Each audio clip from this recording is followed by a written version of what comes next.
আমাদের গ্রিনল্যান্ডে ইতাল বাংলার mentor class নিচ্ছেন।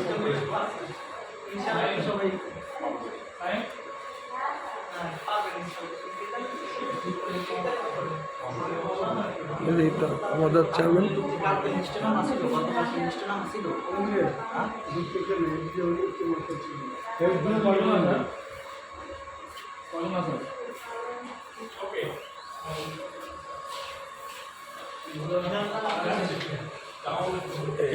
এটার নাম কি? এটা যেটা কাজ করতেছে এটা হচ্ছে সোয়েটার লিঙ্কিংয়ের কাজ শিখছেন অনেকে, ট্রেনিং হচ্ছে, হ্যাঁ পরীক্ষা দিচ্ছেন। বাংলা প্রজেক্টের উনি কি? উনি হচ্ছে মালিক আমাদের এই যে সোলার প্যানেল বলেন সবগুলো। উনি হচ্ছে মেয়ে, ওনার নাম হচ্ছে মিকেল। ওদের মুকুল ভাই এই যে দেখা যাচ্ছে, মুকুল ভাইকে আসেন বললেন ছাত্রদের কথা বলে। আমি